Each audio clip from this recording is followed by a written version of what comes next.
This summer, Premier League clubs are spending, and it's amounted to one of the highest Premier League transfer windows we have seen in a long time. But let's grade the top 10 signings of the transfer window so far. In 10th, we have Elanga already at 62 million euros at the age of 23. I think he will slot well into this Newcastle side. Very much still a counter-attacking team. He has end product, got the second highest assist last season on 13. I think if Isak stays, this will be a fantastic signing, but even as a standalone, he will be great.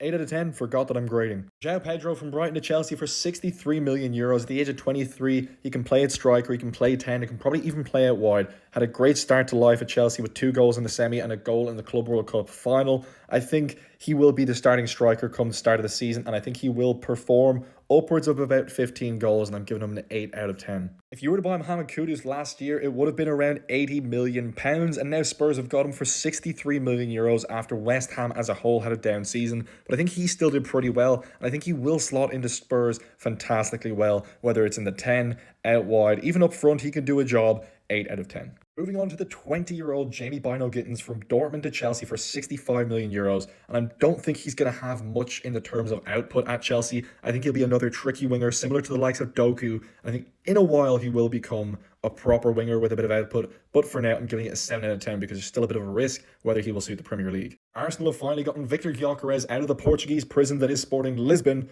and is for 65 million euros. I think he will score upwards of around 20 goals in the Premier League this season, but compared to what he can score in the likes of other leagues, I think if he went to the Bundesliga, La Liga, he'd be looking at upwards of 35 every single season. I'm giving this one an 8 out of 10. Martin Zubimendi for 70 million euros to Arsenal. We knew about this from January, and we know what he's all about. He's a world-class, deep-lying playmaker, can put up defensive numbers, but I think like Rodri, whenever he came to the Prem, it takes him about a year to fully properly understand the league. I think he might have a down season this year, but overall I think this will go on to be an 8.5 out of 10 signing. Matheus Cunha had a fantastic season for Wolves last season. The real reason they probably stayed up over the course of the season, the goals, the assists, the creativity, whether it's in the 10 out left or up front for United, I think he will get goals, and he has that grit that I think United need at the moment. 75 million euros is quite a lot, so I'm going to give this one a 7 out of 10. Mbeumo for the same price, and he did score quite a lot off that right wing last season, but it was in a counter-attacking Brentford system, and I'm not sure if it will quite translate to United where the teams are sitting back against them, and I think this actually will be a 6.5 out of 10. He won't be as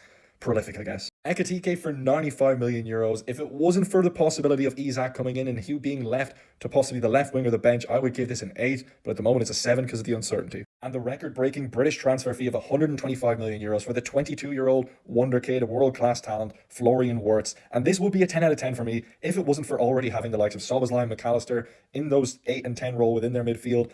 But at the moment, because of the uncertainty around his position and the necessity to having him, I'm giving it a 9.